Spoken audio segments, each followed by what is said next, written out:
We're here at the Green Door Tavern in River North with Keith Giles and David Chase to talk about the West Loop and the South Loop. Townhome development's underway now. Are there in the West Loop? I can't think of any offhand. Or the South Loop, I don't think. Are there any underway? Ruttenberg just completed a development along Indiana not too long ago. I'm not sure. A few years ago. There's a couple. We have 10 townhomes actually that we have not brought to market. As part of SEXO? And there's a couple other projects that I know are in the works.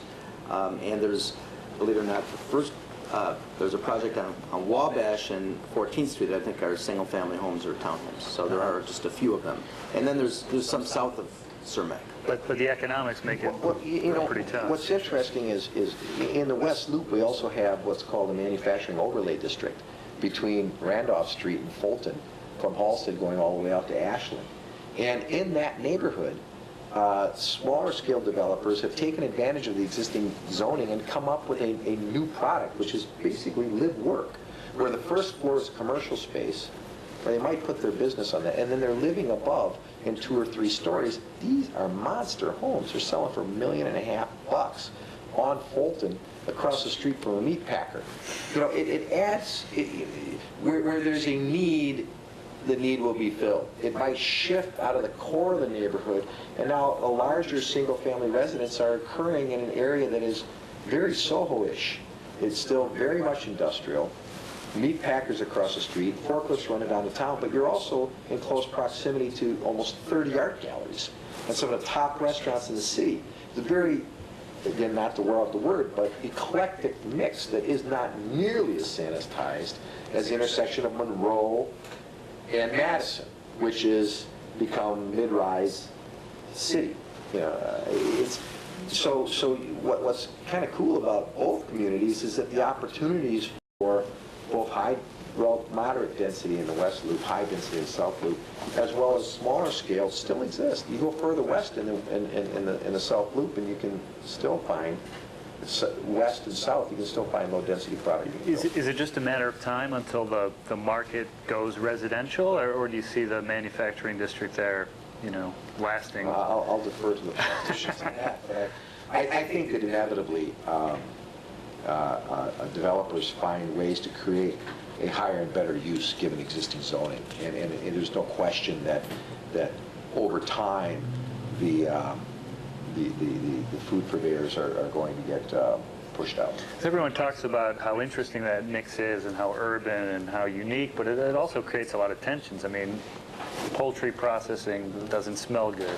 Well, you buy $1 million place across the street and you're not always that happy. When you walk from red light intersection of Green and Randolph to Lake Street, I was going from a lunch meeting over to Art Fitzgerald's office over there off Lake, and you have to step over a pool of blood.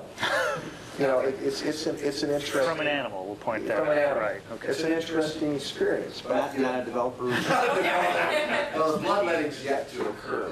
But you know, it's a different mindset of the person who's going to buy in that environment versus buying on the 54th floor of a high-rise overlooking Grant Park. They're different people in different markets. I'm not sure that one necessarily is better than the other, because they're both great neighborhoods. The industry is basically gone from the South Loop, right? I mean, you know, you have the leftover railroad land, but you don't have that sort of living industry still, do you? And manufacturing. Nor is there blood on the street. No blood. So far. So far, right. The day's young. But you know, when we did our first project in '94, there was, people would ask about safety, and the mayor lived down there. He still lives down there. So that was always our response. But the other response that we had was it was desolate, because there was nobody to commit crimes down there. There's nobody to commit crimes on, and there was a couple of SROs that are no longer there. We converted one into the Roosevelt Hotel Apartments, and where the other one was is where the Jewel is right now. So really there was no industry there to speak of when we were down there. There was a couple of tire, or Illinois Auto Parts was down there, and very small businesses, but we didn't really have to displace anything because most of the buildings were vacant. But perception is really important when it comes to safety, right? Because even if a place is vacant, if a home buyer thinks it looks creepy and desolate and is walking down a street where there isn't a soul and things look boarded up, even though they might really be safe, the crime stats might be good, you have to combat the look and the appearance and the perception, right? Yes, well, we had to do that, and that was hard to do. It's always hard to do the first one, and then the second one was a little easier, and the third one was a little easier, and now the 50th one's a lot easier. So. As you get south in the South Loop, though, does that perception still exist as you get to some of the still pioneering kind of blocks?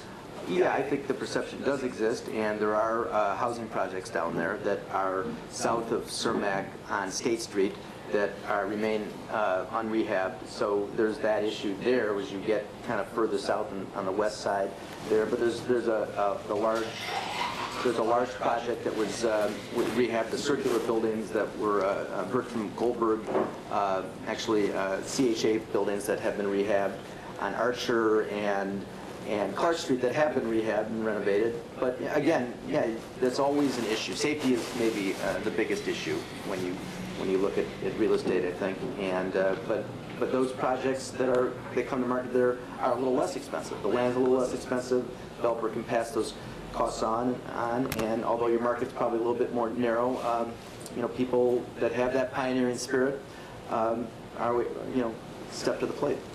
Right.